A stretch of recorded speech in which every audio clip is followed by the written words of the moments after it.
As with all good record collections and all good record collectors and record stores, the record currently being played is put on display.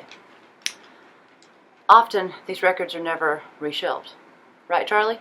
Let's take a look at some of the last ones we've played around this house.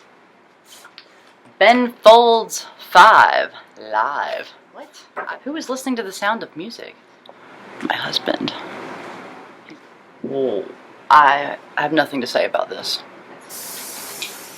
A record finds its home. Bow, chicka, wow, wow. Oh, yeah. Tomita. Killer Mike.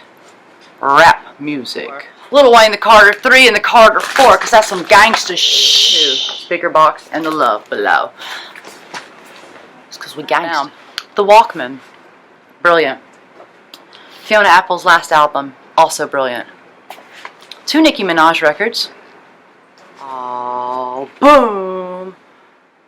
Hey, I'm Nicki Minaj. I'm so super sexy. Yeah. Oh, I'm Nicki Minaj over here too. Oh, look who's joining the Nicki party. David Bowie. This is Bowie to Bowie. Can you hear me out here, man? Oh, yeah, man. That southern playalistic Cadillac funky music. Now playing flute music of the Andes, sitting amongst piles of records. In fact, each one of these piles represents only one band each. I have entire collections of the following artists. Outkast, every Beck. Naturally, I have every Radiohead. And then some. This will be every Pink Floyd. And here, every Elton John. Greatest hits. Classics, live shows, duplicates. You can never have enough Elton. Complete collection of the Talking Heads, from 77 to Naked, all the way to some of David Byrne's solo music, and of course, any of his collaborations with Brian Eno. This one being my favorite, My Life in the Bush of Ghosts. Why don't we put this on for a second? This Brian Eno and David Byrne album was revolutionary, although there have been lots of ethnomusicologists taking native folk songs from around the world and putting it in their own compositions for some time. We'd never really heard anything quite like this. Tape samples mixed with rock music, an almost ethnological approach. Totally danceable. Perfect. Let's take a listen.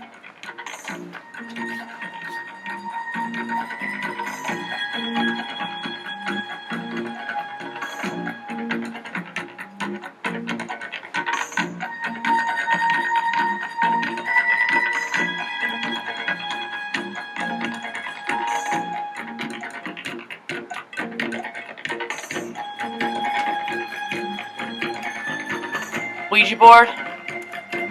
Is this album awesome? Yes. I didn't have to wait for a response. He told me earlier. This album is awesome. The next artist I would like to discuss is another producer, Dangermouse. All of these records I have here, about 4 or 5, were produced by Dangermouse. He's a pretty young guy. Oh, he produced my favorite Beck album too.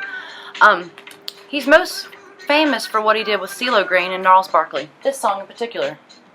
I just knew too much. Does that make me crazy? Dangermouse doesn't stop there, of course. He also produced a really surprisingly good album starring Norah Jones and Jack White. I like it. I won't play it, but I kind of like it. Don't hate it. Dangermouse has a real talent for turning great artists into brilliant, legendary artists. This is his duet, I guess, with James Mercer, most famous for his work with the Shins, sad white boy music. See how when you mix Dangermouse in and let him take the controls of the mixing, the outcome is infinitely better. Oh. How could you not like this song? This is like the Beta Band. This is like Monday Morning Mix. If you don't like this, you don't have a soul. And then you're like, Where has this song been my whole life? Now, and for one more surprising and very, very, very exciting Dangermouse tidbit, he, along with Sparkle Horse, made an amazing album with David Lynch of all people. And yes, this is David Lynch singing.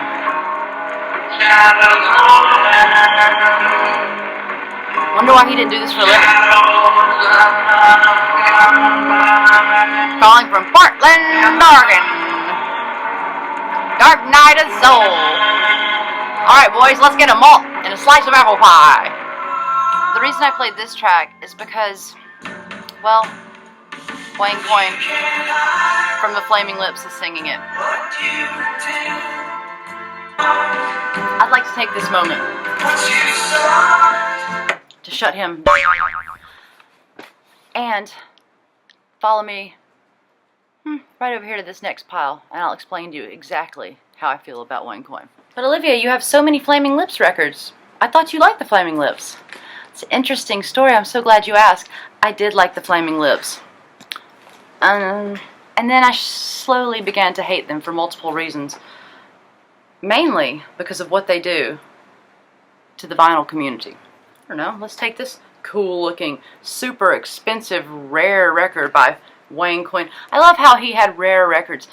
The man pisses and records it and releases it. There is no such thing as a rare Flaming Lips record anymore.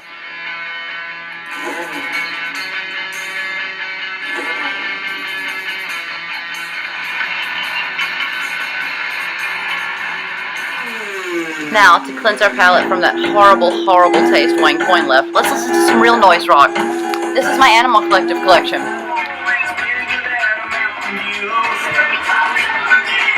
Animal Collective. Animal Collective. Momus. Thunderclown.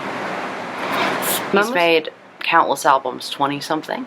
Unfortunately, they're not all released on vinyl. So the ones I have are very, very special to me. Often, they'll be numbered. For instance, this was number 171 of 350. I like to think that Momus wrote that number in himself, although I'm certain he didn't. Don't you ever tell me otherwise.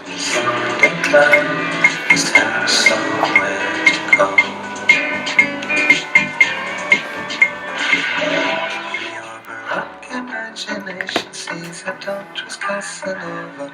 See what your mind most awfully evoke. We don't remain asleep. Accompanies Melinda to the Thunderclown parade. 1994, Momus, Monsters of Love, singles. Nobody is evil. Nobody is good. All the guilty people. Love makes me itch, and if I were rich, I'd continue. Momus! Here is the abyss, jump in, cabaret.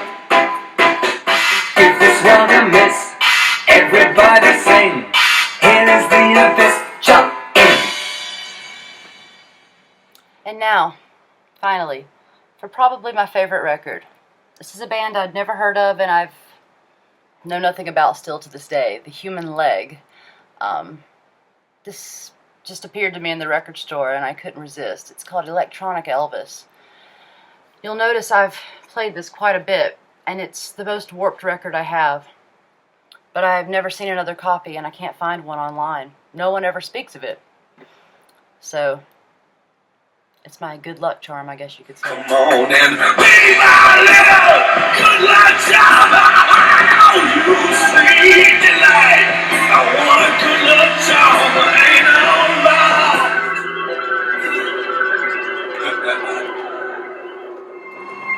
We're caught in the trap.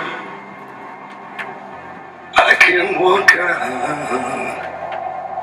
because I love you too much, baby.